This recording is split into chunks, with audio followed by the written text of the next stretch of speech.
All right, here we go. We are ready for number 3. You guys are hanging in there pretty good. I'm proud of you.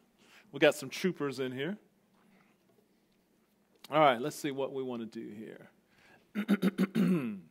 All right, so remember I had told you guys that Genesis 1 through 7 is one complete cycle because you start off with the creation of the universe, you end up with the judgment of Noah's flood. So then, of course, then Genesis 8 starts cycle number 2, a full cycle. So, but within cycle number 1, I said, we have these little, what I call minor cycles. That's the best I could come up with. So this is the third minor cycle in the first major cycle. So I've divided Genesis 1 through 7 into 3 minor cycles, I call them, because there are some reasons thematically why you can divide it as such. So we already talked about 2 of the minor cycles, so we're going to talk about this third one here. All right, so this is just introductory here, this first slide. Again, so I won't go through that. And we're going to start off with the enmity of the seed, okay? So the first 2 cycles, they develop the contrast between the seed of the woman and the seed of the serpent. So we're able to see that. At the end of the first cycle, we see a differentiation of the seed through physical lineage. Adonai just uses that to differentiate the seed. And then as far as the seed of the woman is concerned, that brings us up to Noah. Noah is the latest representative who embodies the seed of the woman, right? So at first it was Adam. It should have been Cain. He forfeited, so and he killed well, let me start over. First it was Adam, then it was Abel. Okay, it was Abel. Abel was killed by Cain. So then remember Adonai, he gave Adam another son, Seth. And then Seth had Enosh, right? And then Enosh, it goes through all of his descendants, and it brings us to Noah. So Noah is now the seed of the woman. So, and we saw that when Adonai started the recreated world with Noah, he went through the same kind of process with Noah as he did with Adam, where he said, here, I'm giving you authority over all the animals. Here are certain things you eat, certain things you don't eat, created in the image of God, blah, blah, blah, blah. Okay? So Noah embodies the seed of the woman at this point, right? And so the generation of the flood, they are all the people that embody the seed of the serpent, okay? So the first 2 cycles brought us up to Noah's flood. So that's why we're looking at this, right? So this is the last minor cycle. All right? So Noah is really the seed of the woman. So we're going to start off with him. And so the first theme that we're going to look at from Genesis 3 is the theme of the curse on the land and an act of redemption. So this one verse here, Genesis 5:29, is going to take us back to 2 themes from Genesis 1 through 3. And he called his name Noah, saying, this one will comfort us. That's one theme. This one will comfort us concerning our work, which the toil of our work and the toil of our hands, because of the ground which the Lord has cursed. So it's a combination of 2 themes. First of all, it's a direct reference to the curse on the ground. So if you look at the part in the yellow on Genesis 5:29, it says, concerning the work and the toil of our hands, because of the ground which the Lord has cursed. So that's just a clear. There's no. It's not symbolic. It's just a great connection to Genesis 3:17 through 3:19. To the curse on the ground. But there's also the idea of redemption. And remember, I told you that that either Adonai or people will do certain acts of redemption. Okay, so the idea of redemption here is that they're saying, hey, he's going to comfort us concerning this cursed ground. Okay, he's going, in some kind of way, Noah is going to comfort us because of the ground that the Lord has cursed. And so again, Noah is seen by his family members, by his father Lamech, as someone who will bring redemption, from this cursed ground. So that's kind of the point I wanted to make. So let's talk about the enmity of the seed. All right. So we're talking about Noah, and we're talking about the generation of the flood. So in Genesis 6:8-9, it says that, but Noah found grace in the eyes of the Lord. This is the genealogy of Noah. Noah was a just man, perfect in his generations. Noah walked with God, okay? And again, so what we want to do is concentrate here on how he is thematically connected with the seed of the woman, okay? So first of all, he was a just man. He was perfect. And you remember we read about Abel, that Abel was righteous. Remember we read about that in 1 John. Abel was righteous. And so here again we see that Noah is walking in the footsteps of Abel, who was the first one, who was the seed of the woman.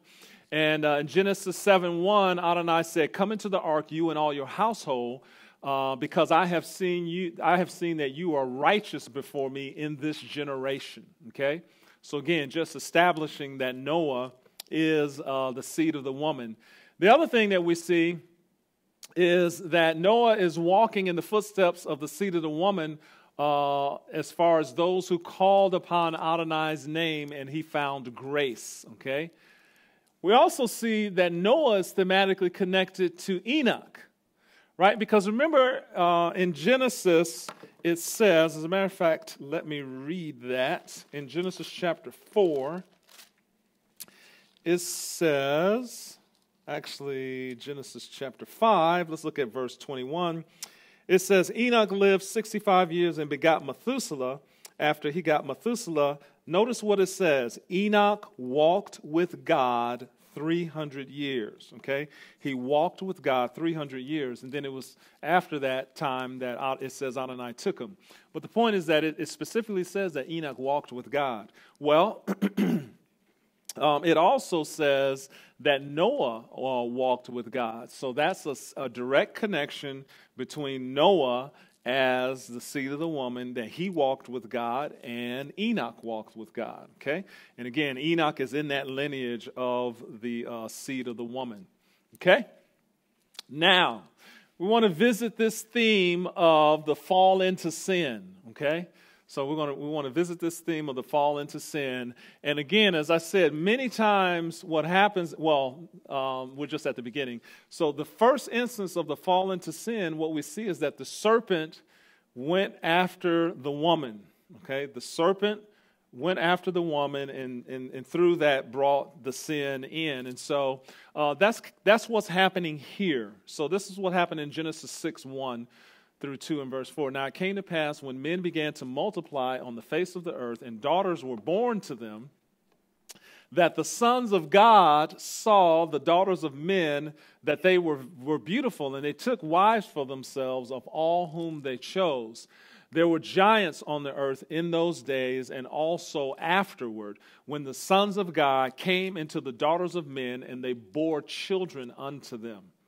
Okay, so again, what I want you to see here is that the enemy is the enemy is attacking, and he's using these angels. This is just a bizarre story, and I know not everyone. There are different opinions on what's happening in this story. My opinion is that it's literally what it is that the sons of God are going into the daughters of men, meaning angels. Sons of God, meaning angels, and this offspring, the offspring that they had were giants. Now, I'm going to just say a couple of things about that. So I believe that part of the reason for the flood was because of this is a forbidden mixture, okay? It's an evil mixture. You know, that angels would go into humans and have offspring, okay? And it's part of the reason why there was a flood and why Adonai had to destroy all the earth. Now, I want you to think about something. I want you to think about, if this is true, and I believe it is, if this is true, that these angels went into women and had offspring that were giants. Can you imagine that? Can you imagine an earth with people who are, larger than life, have much more strength, and because of the wickedness of man, you could see how that would be an advantage that people would want to would want to take advantage of. In other words, the scripture says that what is the one thing that in Genesis it says characterizes the generation of the flood is that that violence was all over the earth. Okay, think about that. There was violence on the earth. I don't have the exact scripture reference. Let's look at it here. See if I can find it. Here it is, verse 11. Genesis chapter 6, verse 11. One of Adonai's main complaints, besides the sons of God going into daughters of men, it says the earth also was corrupt before God, and the earth was filled with violence. Okay? And I'm just putting two and two together, and it may not equal four, but we'll see. I can imagine, if this is true, that you have these giants. I see that as a huge physical advantage for them, and I could see why the earth would be full of violence. Because could you imagine these guys? This would be like a bunch of Goliaths all over the place, right? And you know what they're going to do. They're not righteous. They're going to take advantage of their large, bodies and their strength and everything.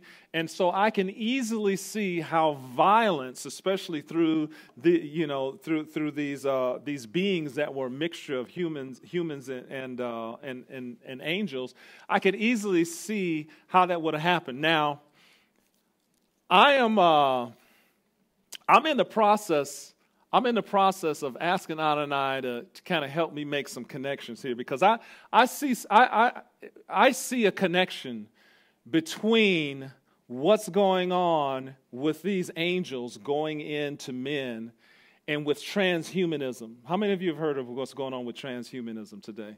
Elon Musk, Veralink, where they're trying to merge man and machine, et cetera, et cetera. Changing, CRISPR, you can make people better, through, All right, so I see a huge connection between the offspring of these fallen angels and men, because basically what happened there is that if this is true, man's DNA got changed. Okay? You see where I'm going with this. In other words, if you have these angels and they cohabit with women, and you have this mixture, this unholy, forbidden mixture, and then if the result are giants who have this, superhuman strength or whatever, and they're larger than everyone, and they're able to go and dominate the rest of the world, you can see that for the wicked, that's like a huge advantage, and they would want to take advantage of that. But the point is that you have created a superhuman, so to speak, by altering the DNA, because that's exactly what happened. And this is where we're going. So, in other words, back in Noah's time, the way to get the superhumans to alter the DNA was through the. And I'm not saying they planned this or anything. Don't. If I don't say it, don't think I said it. But you see the connection, right? Okay, so the DNA was altered by these sons of God going into the women, and the same thing is on the horizon, let's say. And it does not surprise me at all that which was at the beginning is going to happen again at the end. But it has changed, okay? So instead of angels cohabit, and I'm not even ruling that out for things that may happen on the horizon, but what I am saying is that I definitely see a connection between that, and there's evil in store for this Neuralink and in the merger of man and machine and trying to put a chip in people's brains, and there's evil associated with it. And I know they're saying, we're going to cure all these diseases and all these other things, but right? We know what's going on there, okay? Anyway, slight detour. So I'm mulling those things over, but I definitely see a connection there. But you have this unholy union between men and angels, and it was a grievous sin, and the remedy was to destroy the earth. That's why it happened, okay? And it happened a second time in the land of Canaan. Okay, it happened a second time. We had this outbreak of these fallen angels cohabiting with people, and then that's how you get Bashan, Og of Bashan. Remember Og? And all of the other ites that were giants, the Horites, they were some of the giants, the Zamzummim, et cetera, et cetera. Moses talks about them in Deuteronomy chapter 4. When he gives a history of the land, and he says, well, before them were the Zamzummim and the Anakim and the Horites, and they were giants and da-da-da-da-da-da-da, okay? So anyway, the bottom line is that we have this fall into sin by mankind, and it was just another attack of these angels going into the women. It's also an example of forbidden mixtures. Okay, so you know how the Torah says you're not supposed to mix wool and linen, right? You know how the Torah says that you're not supposed to mix two plants in one field. The Torah has all sorts of commandments about not mixing certain things, and of course, bestiality, right? There's certain things that are not supposed to be mixed, and Adonai he gave these commandments to Israel so that they would always have in the forefront of their mind that there's certain things that you're not supposed to mix, okay? You're not supposed to mix certain things. This was, when the sons of God went into the daughters of men, that was an example of a forbidden mixture. Now, it talks in Genesis 6:4, listen to what it says. It says, there were giants on the earth in those days and also afterward, when the sons of God came into the daughters of men, and they bore children to them. Notice what it says. They were mighty men who were of old, men of renown. See? These guys were dominating the earth in whatever way, however they did it, but they were dominating the earth. They were men of renown. In other words, they had a name, they made a name for themselves, you see? How we connect, it's all the same thing, the seed of the serpent. It's all about making a name for themselves, whether it's Cain, right, and building a city and naming it after his son Enoch, or whether it's the generation of the Tower of Babel or any of them. It's always about glorification of man and making a name for oneself. And here we see it again with these giants. They were men of renown. Everyone knew who they were. And they made an impact on the earth because of who they were and all of their exploits in whatever way. The scripture doesn't say too much about how that happened. But again, just, with that whole idea and all the violence in the earth, again, it's the seed of the serpent, okay? All right, so those are a couple of the themes that, now what I want to do is I want to just read some of the passages in the story of the flood, and I want you to just see all of the subtle hints, the subtle allusions that go back to Genesis. Because again, as I said, as you read all of these stories, they're always connected to things that happen in Genesis. So here's one right here. Now it came to pass when men began to multiply on the face of the earth, and daughters were born to them. Okay, so we're talking about the generation of the flood, and it says when man began to multiply on the face of the earth. Well, how is that thematically connected to Genesis? Well, Adonai said, "Be fruitful and multiply and fill the earth." Okay, you see the connection there. It's just there are certain words and certain phrases that are going to connect what we read about the generation of the flood, well, all of these stories, back to Genesis. Because as I said, this pattern of judgment, it continues to repeat throughout the Bible. And so there's all sorts of little place markers that always take us back to Genesis 1 through 3. It always takes us back to Genesis 1 through 3 because the pattern is just repeating over and over. Here's another one. So the Lord said, I will destroy man whom I have created. Just that little phrase there, whom I have created. That's thematically connected to Genesis 1, right? So God created man in his own image. In the image of God, he created him. Male and female, he created them, you see? So we keep getting, in Genesis 6, we have these subtle allusions back to the Genesis narrative. Right here it says, when the Lord saw that the wickedness of man was great in the earth, and that every intent of the thoughts of his heart was only evil continually, and the Lord was sorry that he had made man on the earth, and he was grieved in his heart. It says, for I am sorry that I have made them. That is a huge contrast to what he said at the beginning when he created everything. Then God saw everything he had made, and indeed it was very good. You see, when Adonai created the earth, everything was good. Indeed, it was tov ma'od. It was very good. And we see a direct contrast with that when we get to the generation of the flood. You see, so this is all building upon this generation and why Adonai had to literally wipe them out, okay? How about this one right here? The earth also was corrupt before God, filled with violence. The earth, and indeed it was corrupt, for all flesh had corrupted their way.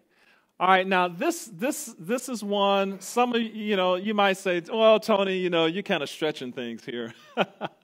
But remember what I told you. Remember I told you that in Genesis 1:2, where it says that the earth was tohu vabohu, that it was in total chaos, total devastation, total ruination. That is exactly what's happening to the earth in the generation of Noah. They are totally corrupt, totally violent. They're undoing everything that Adonai did in the original creation. Okay, so that's kind of how I see that. If you think I'm stretching it, so it's okay. All right, all right.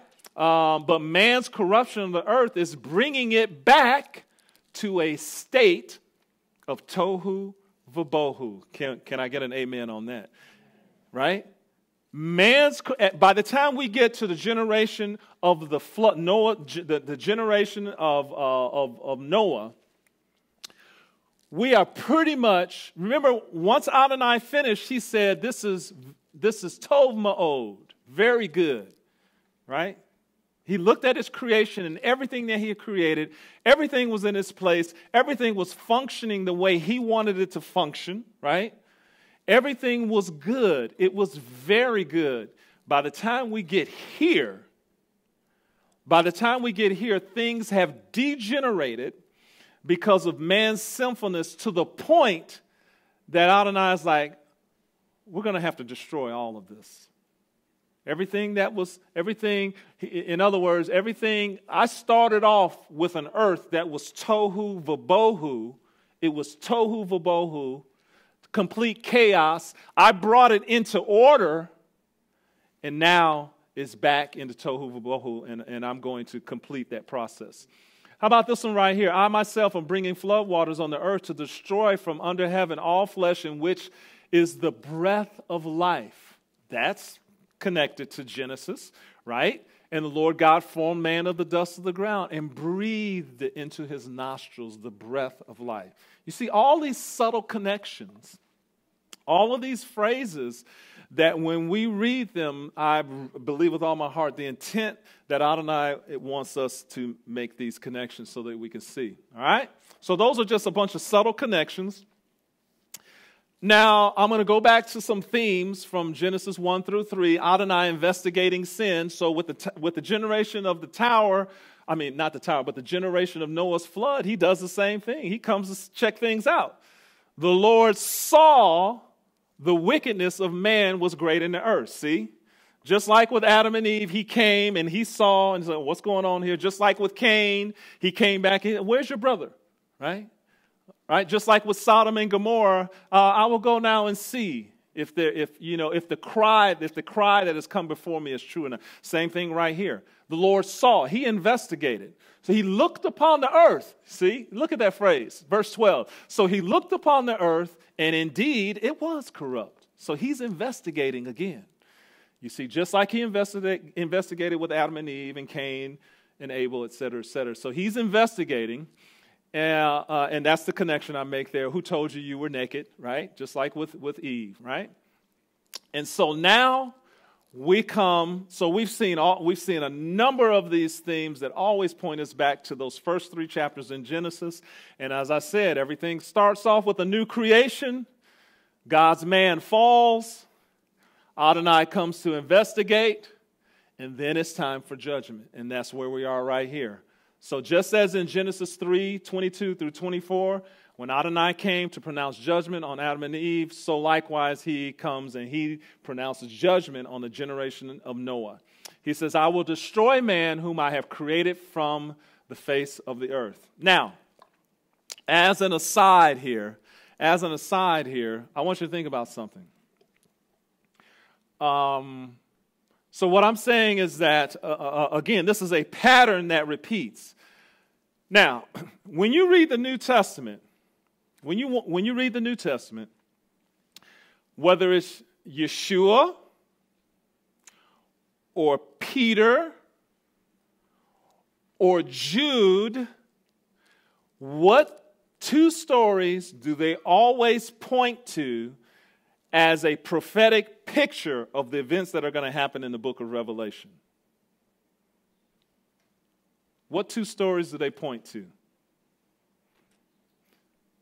Think about what Yeshua, when Yeshua was explaining about his second coming, and he was explaining about his second coming, and he said, this is what it's going to be like, and all of the trouble. Pardon? He said it's going to be birth pains. What 2 stories are always used as examples of the coming judgment in the book of Revelation? Noah and the flood, right? What's the other story? Sodom and Gomorrah. Okay? Yeshua, when Yeshua's talking about in Matthew 24. In Matthew 24, in Mark 13, and either Luke 18 or Luke 20, when he's talking about the day of the Lord, when he's talking about when the Lord returns, what does he say? He says, it will be as in the days of Noah. Right? So in other words, and then Peter talks about it too. It's either in 1st or 2nd Peter, I can't remember. He says, in the days of Noah. Jude, when Jude talks about it, Jude is talking about, remember when Jude said those angels who left their habitation? He's talking about those angels that went into the daughters of men. What is Jude? Jude is prophesying about the end of the age, the day of the Lord, right? Well, I mean, Jude references Enoch. I'm sorry. Jude, he says Enoch prophesied of the day of the Lord, when he said, hey, I see the Lord coming with 10,000s of his holy ones, right?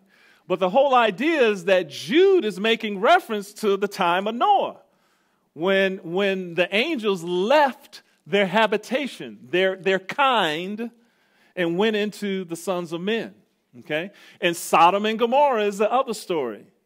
And so you see the flood of Noah and Sodom and Gomorrah, those are the 2 stories that, whether you're talking about Jude, Peter, or Yeshua, they're like, hey, you want to know what the book of Revelation is going to be like? You want to know what's going to be like when I come? Those are the examples that I'm going to give you, you see? In other words, here's the point I'm making. They're going to repeat, is the point, right? They're going to repeat. But what we're learning in these first 3 teachings is that it didn't start with either the flood of Noah, and it didn't start with the destruction of Sodom and Gomorrah. It started with Genesis 3:22 through 24, the judgment upon Adam and Eve, through their being banished from the Garden of Eden. That was their judgment, and this judgment is going to repeat in every generation. And that's why I said each one of these judgments changes a little bit. It transforms. There's a different manifestation of it, and you have to be able to follow that. So I will destroy man who I made. That's thematically connected. So he drove out the man, right? It's divine. It's time for the divine judgment. The sin has been indulged in with Adam and Eve and with the generation of the flood, I've come down, I've observed with my own eyes, I've investigated. And yes, the sins happened with Adam and Eve and with the generation of Noah. And now I'm pronouncing judgment. I pronounced judgment on Adam and Eve, and now I'm going to pronounce judgment on the generation of the flood. Okay? So here's something. This is something I hope you guys are as blessed by it as I am. The number 7. Because until a year ago, it's been about a year now, I had always only associated the number 7 with completion, right? Because, Lord God, He created the earth in 7 days, right? How many of you have heard it said that the number 7 means completion? Anyone? All right. What else have you heard the number 7 means from people? Or what do you think it means yourself? Completion, anything else? Holiness, okay. Any other examples? There's no, necessarily wrong answer. This is not a trick question. 7 spirits of God. 7 spirits of God, okay. God's signature, okay. All right, so just some examples. So the main one that I've heard and that I've thought about and even taught myself is, completion. So when I started looking at this pattern of judgments, the Lord opened my eyes to a number. He opened my eyes to another aspect of number 7 I hadn't seen before. The other thing that I associate 7 with is Sabbath, right? So Sabbath and completion because of Genesis, yeah. In Jewish end times, they think 1,000 years is a day, and so each day, 7 days. So it's the 7th would be the millennial reign. Yep. So we're up to 6,000. Right. So we're coming to that 7th day, which is that millennial reign, that 1,000. Yep. Absolutely. So I want you guys to look at something here. So normally we associate number 7 with rest, Sabbath, and completion, right? All right. So now what I want you, wrong direction. All right, I want you to thus on the 7th day, God ended His work which He had done, and He rested on the 7th day from all the work which He had done. Then God blessed the 7th day and sanctified it because He rested from all of His work. That's how you can get the idea that the number 7 has to do with rest and Sabbath and completion, okay? Now, but it's communicating something else. So let's look at the number 7 is also thematically connected to judgment and exile. Okay, we're about to see this, and it just, I'm like, it wasn't until last year that I really saw this. Okay, let's review instances of the usage of the number 7. Okay, and that's how you do these things, right? You read scriptures and you find the theme, and then you make connections to other scriptures, and quite often what you can see is that you will find a pattern. Okay. So that's what this is all about. You see a theme in one place, you look for that theme somewhere else, and in this other story, it's like, wow, I see the number 7 here, I see the number 7 here. Well, in both places, the number 7 mean this. Oh, look, I found a 3rd place and a 4th place where I see the number 7 or 70 or 700, whatever. And look, in all of these places, they're all the same theme. So that's what we're going to look at right here. First time. And the Lord God said to him, therefore, whoever kills Cain, vengeance shall be taken on him 7-fold. Do you see the connection there between 7-fold and the word vengeance? All right? It's pretty obvious. Therefore, whoever kills Cain, vengeance shall be taken on him 7-fold. So there's a connection right there between the idea of the number 7 and vengeance. Okay, now let's look at another one. Remember Lamech? He said, hey, wives of Lamech, I have killed a man for wounding me. And he says, if Cain be avenged 7-fold, then Lamech 77-fold. So there's 77. And again, what's it associated with? The whole idea of vengeance and avenging. Does everyone follow me? So let's keep going. Oops. All right, let's look at another one. Genesis 5:31. So all the days of Lamech were 777 years. Now you say, well, Tony, I don't see the theme of vengeance or anything like that right there. Right. So what did you say? Exile and death. So watch this. Who was Lamech the father of? Noah. And what came along with Noah? The flood. Time for judgment. Right. This is your hint right here that judgment is coming. Lamech was 777 years old. Let's keep going. It's not the other Lamech. Don't want to confuse. Right. It's not the other Lamech. Right. This is Lamech, Noah's father. Here we go again. Watch this. This will bring it home right here. After this, if you do not obey me, speaking to the Israelites, I will punish you how many times? 7 times for your sins. Does everyone see that we're seeing a theme here with the number 7 and punishment or vengeance or vengeance? Right? In the first few examples, it was just with Lamech, he was like, hey, if Cain be avenged 7 times, then Lamech 77. That was just his pronouncement. But we have Adonai's pronouncement too. Right? And now we're seeing Adonai's pronouncement right here. How about this? And this whole land shall be a desolation and astonishment, and the nations shall serve the king of Babylon for how many years? 70. So see, in the Bible, when you're looking at themes, it could be 7, it could be 70, 700, it could be 77, 777. It's just the number 7.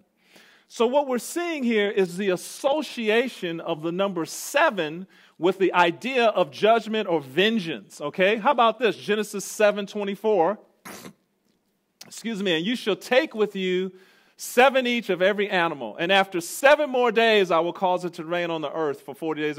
In other words, when you start looking at the flood of Noah, you're going to see a multiplication of the number 7. It's 7 this, 7 that, 7 animals, 7 this, 7 that. Right at the time when he's judging the earth. How about this one here? Daniel 4:25. Then they shall drive you from men. This is talking about Nebuchadnezzar. Right? Nebuchadnezzar, they're going to drive you from men. Your dwelling shall be with the beasts of the field, and they will make you eat grass like oxen. They shall wet you with the dew of heaven, and 7 times shall pass over to you till you know that the Most High rules in the kingdom of heaven. Right? 7 times are going to pass over you. 7 times you are being judged, Nebuchadnezzar. Right? You see all of these passages. They're all using the number 777, 7. How about this? Jude 1:14. Here's one that's a little more, kind of out there. Jude 1:14. All right, let's talk about who Enoch is. Enoch, it says that Adonai took him, right? And it says that he didn't see death. Jude tells us something about Enoch.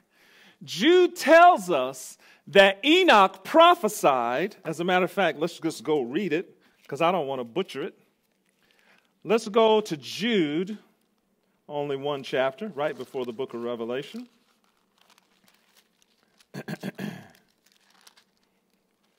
Let's go to verse 14. Now Enoch,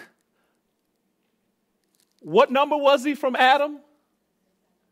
There's the number 7. Now think about this. Now watch this. Enoch, the 7th from Adam, prophesied about these men also, saying, behold, the Lord comes with 10,000s of his saints to execute judgment on all, to convict all who are ungodly among them of all their ungodly deeds which they have ungodly committed, and of all the harsh things which ungodly sinners have spoken against him. There's a lot of ungodlies in that passage, right? But Enoch, he was the 7th from Adam, and Enoch was before Noah. So Enoch, it says here that he was prophesying. Back then, Enoch was prophesying. Look at what he says. Behold, the Lord comes with 10,000s of his saints. Can you imagine that? Enoch, the seventh from Adam, he was already prophesying about the coming of the Lord with 10,000s of his saints. This is before the flood. He had people preaching this. But here's the point. He was the seventh from Adam. Behold, the Lord comes. He's coming for judgment. There you go again, a number 7 in judgment.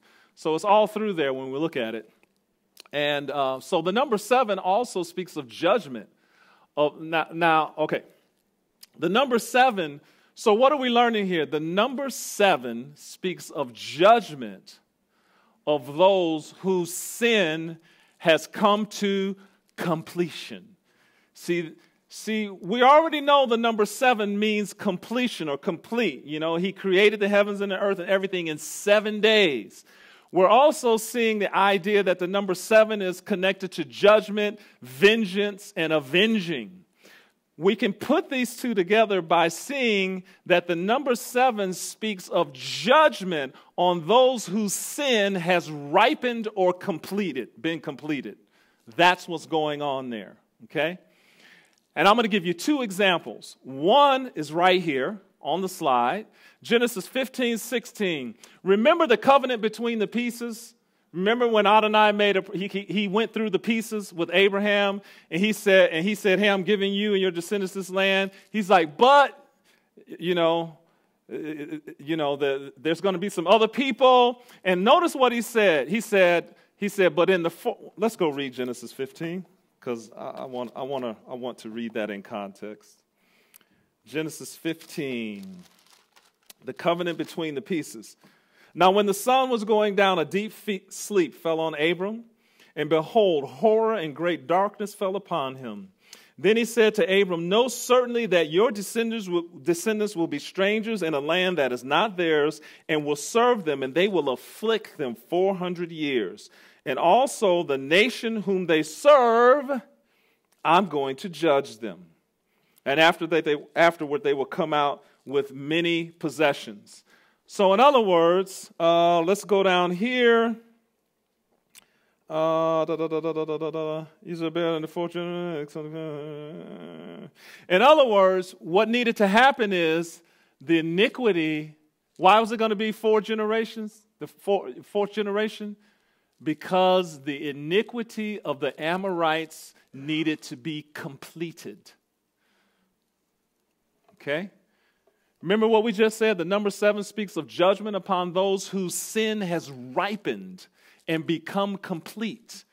That's why Abraham had to wait 4 generations here, because the sin of the Amorites was not yet complete. And it took 4 generations for it to become complete. And then once it was complete, boom, judgment comes. And that's when the children of Israel came back to the land. And Adonai used the children of Israel to inflict judgment upon the Canaanites when they wiped them out. Okay? And here's the other place where judgment, you have to wait until that sin is ripened. What did Yeshua say about the parable of the wheat and the tares? Right? What did he say? They were like, Lord, someone has sown tares amongst the wheat. Do you want us to go pull them up? And what did Yeshua say? He said, no. Well, in the parable, he said that the farmer says, no, let them grow together until the end of the age and let them ripen, right? Let them ripen, and then once those tares have ripened, and we're not talking about good fruit from the tares, right? We're not talking about good fruit from the tares. Once the tares have ripened in their sin, just like the Canaanites, 4 generations until they've ripened, until it's complete, boom. Then judgment comes, okay? That's what's going on right here. Once their sin is complete, number 7, judgment, number 7. And that's what all these scriptures are teaching us. Number 7 is also about judgment, right? Now, This is why you see the number 7 throughout the book of Revelation. Right? Why is that number? It's 7 this, 7 this, 7 that, 7 this, 7 that, 7 this, right? 7 spirits, 7 churches, 7 lampstands, 7 trumpets, 7 seals, 7 bowls, 777. Because the time has come for the judgment of the earth in the book of Revelation. Sin is complete. Sin has been brought to ripeness. That it's time. Adonai is like, there's no more wait any longer. Now is the time. The sin has ripened to its fullest. That's exactly what Yeshua says in the parable of the wheat and the tare. So all of these, see how all these different stories, they all converge, teaching us the exact same thing. Okay? They all converge, teaching us this. Some mischief on this slide here. There we go. All right, so let's just figure it out. Okay, so that was all about the number 7, and that's why the number 7 is used a lot in the story of Noah's flood. I want you to have 7 of this, 7 of that. Boom. It's time for judgment. And Lamech was 777 years old because he brought forth the son, Noah, that was going to live through that judgment. Okay? Genesis 6:14, make yourself an ark of gopher wood and cover it inside and out with pitch. And this is the act of redemption that Noah did. Now, notice the similarity between Noah's act of redemption and Adonai's act of redemption.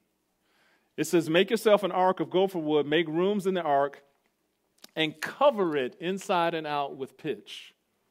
Okay?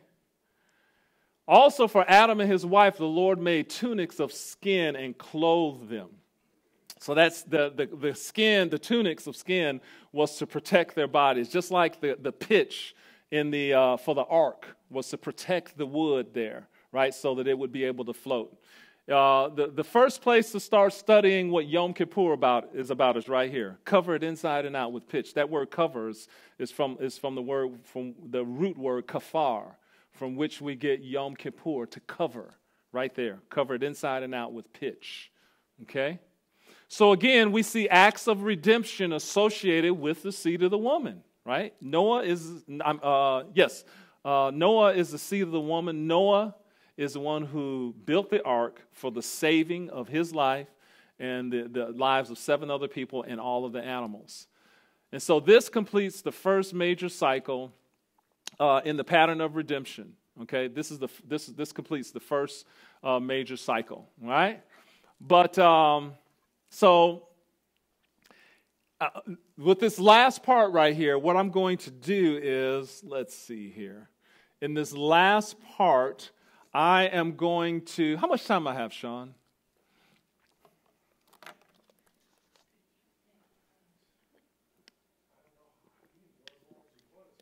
All right, I've been given the go-ahead. You know what that means? We'll be here all night. No, I'm just kidding. All right. Just kidding. All right, so remember I was telling you guys that we've seen all these parallels between Noah's flood and those first 3 chapters of Genesis? All right? And I've just been giving you connections here and there. All right, here we go again. Another parallelism. This parallelism is going to seal the subject. That when you look at the events of Noah's flood, when you read about the events of Noah's flood, God wants you to think about what happened in Genesis 1 through 3. Okay? He wants you to connect them. Okay? And the reason why he wants you to connect them is because he wants you to understand this pattern thing, right? I just call it the pattern of judgments, whatever. Whatever someone calls it, I don't know, right? But watch this. So what's going to happen is the story of creation in Genesis, I think it's 1 through 3. Yeah, the story of creation is told in parallel with Noah's flood. And you remember we saw that in the earlier teaching when we saw two stories told in parallel. You just go chronologically through one story, and you go chronologically through the other story, and it just so happens that each theme, A, B, C, D, E, F, each theme in each story matches perfectly with the other. A, B, B, C, C, D, D. All right? So let's see that in this story right here. All right, we've already talked about what a parallelism is, right? The themes are going to repeat themes in the first half. So as we go through the story of creation, you're going to see theme 1, 2, 3, 4. And we go through the story of Noah's flood, you're going to see the same theme 1, 2, 3, 4 in Noah's flood. So let's see how that looks. All right? There's, let's see, 5, 6, 7, 8, 9, 10. 11 themes there. 11 themes. So we're looking at Genesis 1, 2 to 3:19 and Genesis 7, 18 to 9:25. Okay? So let's look at theme number 1. What I want you to do is I want you to pay attention to the words that are, this is bold, italicized, and yellow. Anything that's bold, italicized, and yellow. That's the major theme I want you to pick up on. And so this whole idea of the earth was formless, empty, and darkness, that was in the creation account, and I've already talked to you about this. That theme is in the flood of Noah in this way. It's a description of the devastation, confusion, emptiness, destruction, and chaos created by the flood waters. Now the earth resembles, now the earth resembles the shape of the creation. Right, now the earth, after, with the flood going on, it's like the earth in Genesis 1, 2. You don't see any land anywhere, right? Because all the land's been covered by water. Remember in Genesis 1, 2, God created the heavens and the earth. The earth was without form and void, and darkness was on the face of the waters. Remember, it wasn't until day 3 that any land showed up anywhere. It was just all water, right? I mean, the land was under there, but it was just all water and no shape. Boom, that's what we have in Noah's flood. We have all that chaos, right? We have all that chaos, all right? How about this? It says the Spirit of God was hovering over the face of the waters. Well, in Genesis 8, 1b, it says that Adonai he sent a wind, same Hebrew word, we brought this out earlier, the same Hebrew word, ruach, can be translated breath, spirit, or wind. So, on the one hand, in Genesis 1, 2b, it says the Spirit of God, the ruach of God, the Spirit was hovering. And in Genesis 8, it says the ruach, but we translate it wind because we know the context. So it's wind. All right? So there's your second theme. So we're just going chronologically through these two stories, and we're going to watch all these themes match perfectly. All right. Notice that there were waters above and below the heaven. Remember when the earth was first created? Let's go back to Genesis 1. It says, darkness was on the face of the deep, and the Spirit of God was hovering over the face of the waters. He does the light thing. Look at verse 6.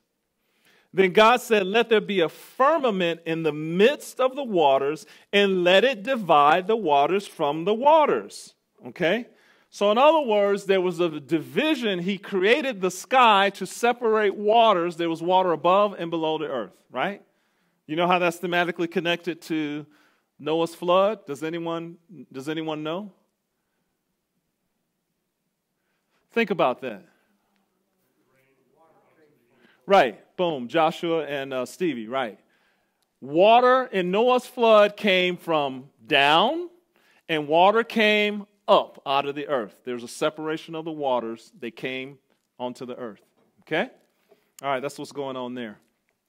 Right, the fountains of the deep and the windows of heaven. I remember I was saying fountains of heaven. Right, the windows of heaven and the fountains of the deep opened up. So you have water above and water below.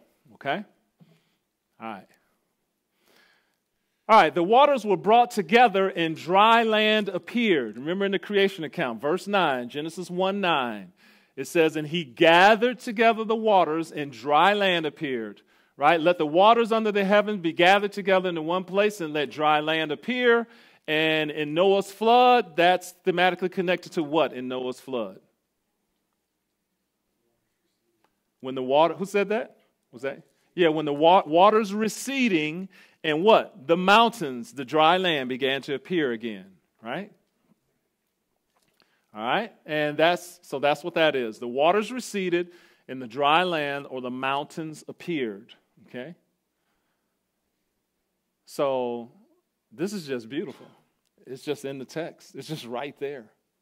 It is right there. All of this is in the text. It's all in the story, right? Let's look at this. Genesis 1, 3 through 31, it says the word evening appears many times. So evening and morning, evening and morning, evening and morning. Do you know how that was connected to Noah's flood?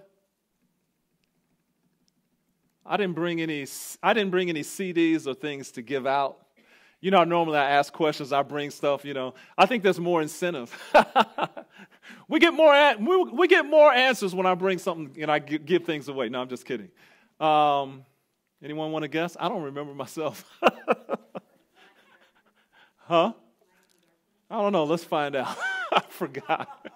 All right, that's right. The dove came to him in the evening, right? It says the dove came to him in the evening. Some of you guys are going, oh, Tony, that's right. All right, how about the next one? How about this? Ooh. Check this one out. In Genesis 1, it says, after the waters were brought together, revealing the land, it began to sprout vegetation. Then God said, let the earth bring forth grass, and the herb that yields its seed, and the fruit tree that yields fruit. How is that thematically connected to Noah's flood? Boom. The dove brought back a little twig, a little leaf, right? Proof that there was vegetative growth occurring on the land. Now, man, I'm just looking at this and I'm like, our God is awesome. He did this. He had Moses write this. He had him write this. He had him write these two stories with all this beauty and order. All this order. This is the greatest book ever written. The Bible, there's no doubt about it, right? Right? The dove brings back, thank you, brother. The dove brings back evidence of vegetative growth, a freshly plucked olive leaf. Okay? A freshly plucked olive leaf. That's element F. Let's see if we can get another one.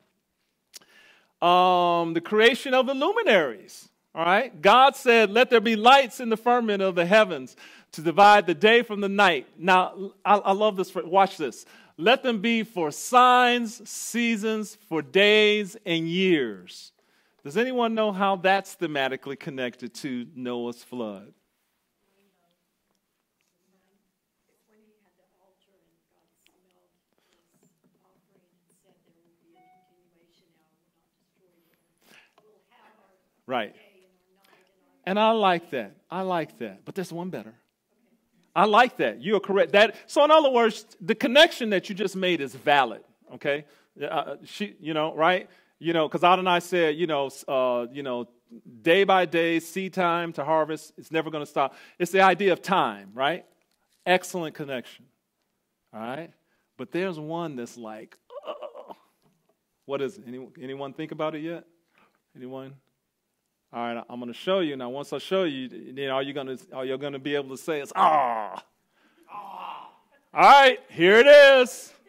The calendar date on which the waters dried up, as dated by the sun and the moon, was a new moon. And when it came to pass in the 601st year, in the first month, on the first day of the month, look at what it says up there. Let them be for signs and seasons, for days and years. Boom. There, and it gives you the days, it gives you the years, and it gives you the month. Okay? But your connection was good. Your connection was good. Okay? But you see that? How in Genesis 1, it's breaking it up into days, years, seasons, and it does the same thing. When it tells when the waters were dried up, it says, hey, here's the year, here's the month, and here's the day. Boom. Okay? All right, let's look at another one. For the first time in Genesis 1, 24 through 28, for the first time, animals and man with the breath of life appear on the earth. The man was commanded to rule over the animals and the rest of creation, and man and the animals were commanded to be fruitful and multiply. All right, how many connections can you guys see to Noah on that one? Let's look at this one. Let's look at this first one. Animals and man with the breath of life appear on the earth for the first time. How's that thematically connected to Noah's flood? Pardon? Mm-hmm. They came out. Yep, exactly. So just as in Genesis, the earth had no animals and no man on it at first, but Adonai created them, and they, all of a sudden they appear on the earth. That's what happened with Noah. Once he opened the ark, then what? Man and animals go out onto the earth, just like in the creation account, right? What about right where the man commanded to rule over the animals, right? That one is kind of, all right, so let me do this. Go ahead. Chapter 9, verse 2, it talks about animals and man. Yes. And the fear of man being in the animals. Absolutely. Boom. Okay? Good connection. Now, the one where he commanded them to be fruitful and multiply, you can see in Genesis 8, 15 to 19, he commanded Noah and the animals then to be fruitful and multiply, right? Now, here's one that's a little more, this one isn't as, your English Bibles, the New King James is a little harder to see. Now, right there where it says the man was commanded to rule over the animals, okay? So in Genesis 1, 24 through 28, he said, rule and have dominion over the animals. The connection is your King James or your New King James. I think I got this out of you see where it says order them out? That's from the Art Scroll Chumash. Let's look at that verse. Let's find that verse. I want to read that. We'll see what that. So this is Genesis 8, 15 through 19. This is what I'm saying. This one is harder to see in this version.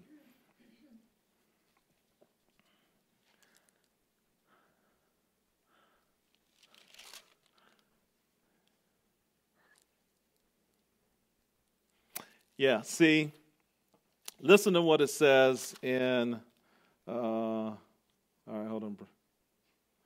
Right here, Genesis 8:17.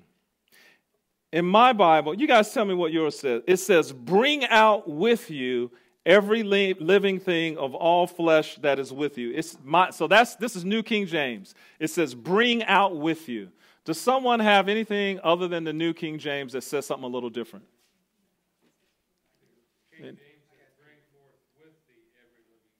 See, King James says, bring forth with you. This one says, bring out. What does the complete Jewish Bible say? Beginning of verse 17.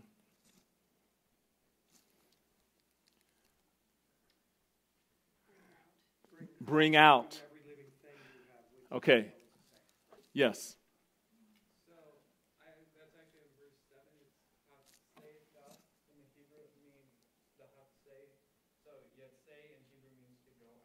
Mm-hmm. You add the hey, the hapsei before it. Mm-hmm. That makes it kefil, which is causative. Causative? Yeah. Does that get us to like a command? Yeah, it's basically God's commanding Noah, cause the animals to come out of the ark. Cause them to come out of the ark. Okay, the Art Scroll Chumash, at the beginning of verse 17, they translated, order them out. You see that? The Art Scroll Chumash, it says order them out, whereas most of our translators say bring out with you it says bring them out, bring them out, bring them out. The Art Scroll Chumash, it says that Adonai said order them out. Well, that order them out, right here, order them out, is thematically connected to the man was commanded to rule over the animals. So if he ordered them out, he's ruling over them, the way it says up here. So that connection is harder to see, but there's actually three connections. Right, go ahead.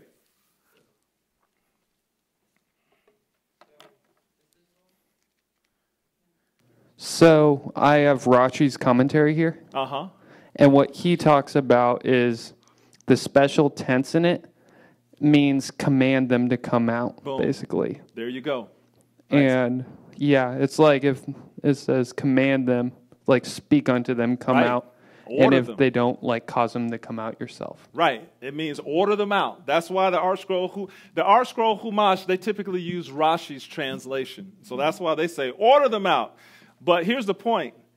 It's harder to see the connection from Genesis 1. It's harder to see where it says the man was commanded to rule over the animals.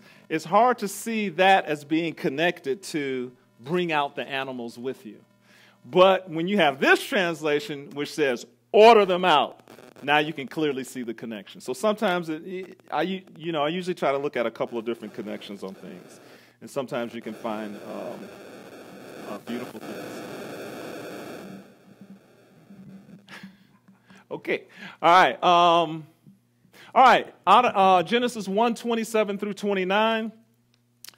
Adonai commanded Adam concerning what was food and what was proper to eat and what was improper to eat. That's the first connection.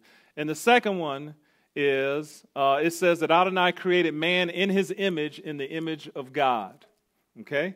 That's thematically connected to this. In Genesis 9:1 through 6, Adonai commanded Noah concerning what was food, what was proper to eat, and what was improper to eat. Remember he said, I've given you all this vegetation. This is food for you to eat. But he said, but do not eat flesh that has the blood in it. Same thing with Adam, right? And then it adds, for in the image of God he made man. And this in the image he got,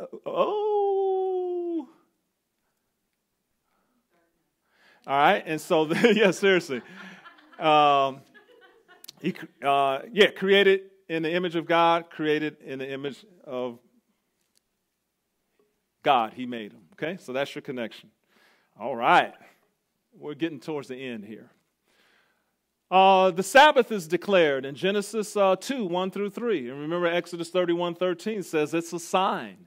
My Sabbath you shall keep, for it is a sign between me and you throughout your generations. Well, the rainbow was a sign given of the everlasting covenant between Adonai and all of mankind and the animals, etc., etc. K. Adonai planted a garden and placed Adam there to tend it. And it says that Adonai formed man from the dust of the ground. Now, I like this one because what happens is every once in a while you're going to read something in your Bible in a story and you're going to see a certain phrase and you're going to be like, why is that phrase there? Why is that even written there? I want you to go to, I have to cheat, Genesis 9:20. Go to Genesis 9:20, and I want to read something for you. Listen to this. And Noah began to be a farmer and planted a vineyard. Now, actually, that doesn't sound too weird. It does kind of sound kind of funny. And Noah began to be a farmer. It's not that. All right, take back my build up to this. Ignore it. All right, so here's the connection. Adonai planted a garden. Let's see. Right, and he formed man from the dust of the ground. That's thematically connected to, with Noah, the man of the earth. This must be that Art Scroll Chumash translation. I need to put the references in here because I add them in there sometime. But I think in the Art Scroll Chumash it says Noah, the man of the earth, planted a vineyard. Right? Go ahead. Is that right? Is it Rashi? The Hebrew text, Noah ish ha'adam. Noah, a man of the earth. So, see, literally in the Hebrew, thank you, it literally says Noah, a man of the earth. Now, what they do in our English translations, they try to smooth that out. Because remember I started off and I was like, sometimes you're going to see a phrase that really sounds crazy and you don't know what it is. And then I saw that. That's because I put the wrong translation up there. The literal translation is what my brother said right there. Noah, a man of the earth, planted a vineyard. And you're like, well, what do you mean a man of the earth? What sense does that make? The reason why in the Hebrew it says Noah, a man of the earth, planted a vineyard is because right here it talks about how he was created from the dust of the ground. Noah, a man of the earth, from the dust of the ground. Noah, a man of the earth, from the dust of the ground, because that's connected, okay? All right, let's look at one more. Adam and Chava were naked. Adam and Chava's eyes were opened, and they realized they were naked. Adonai clothed Adam and Chava with skins, and Adonai cursed the serpent in the ground. How are those thematically connected to Noah and the events that occurred after the flood? There's 3 connections up there. Now, I'm not telling you any of them. Let's work on one. Let's work on Adam and Chava were naked. Noah was uncovered, right? Noah was uncovered. What about where it says Adonai clothed Adam and Chava with skins? How's that connected to Noah's story? No, go ahead. Yeah, his 2 sons went and covered him, right? And then Adonai cursed the serpent in the ground. How's that connected to the story of Noah? Cursed Canaan, right? He cursed Canaan. Right? Canaan. Yep. Which is another story. Why did he curse Canaan? I'm not going to get into it. All right? All right, here we go. This parallelism teaches us that we are to see the flood as a return to the original state of the pre-creation earth when it was formless and void and full of chaos. And then after that to see it as a new creation. Right? Everything that happened in Genesis 1 through 3 has just happened in Genesis 7 through 9, thematically, in the exact same order. Thus, we have come to one complete circle of the pattern of, that should not say redemption, it should say pattern of judgments. I thought I had gone through and changed all those. I did change them. How did that one slip by? Right? Right? Yeah. Oh, yeah. I'm just testing you guys. All right, I'm just testing you guys. All right, so there it is. Oh, there it is again. But the cycle will repeat again. All right, so let's look at a summary. Genesis 6:1 through 7:24 focus on the pattern of judgments, themes as applied to the generation of the flood. Okay, the 2 seeds culminated in Noah, the seed of the woman, and the generation of the flood, the seed of the serpent. Right, those are the 2 seeds. One complete cycle one complete cycle of the pattern of judgments has returned the earth to a state of tohu vabohu. Remember, before Adonai recreated the earth with Adam, the earth was tohu vabohu because of the flood waters. And the earth actually kind of looked like the Genesis 1:1-2 earth. There was no land showing, and it was just all water. Okay? We discovered how the number 7 is associated with the final judgment, and that's why we see the number 7 so often in the book of Revelation. The reason why is because this is it, buddy. Sin has ripened and come to its fullest. Sin is now complete, and it's time for judgment. Okay?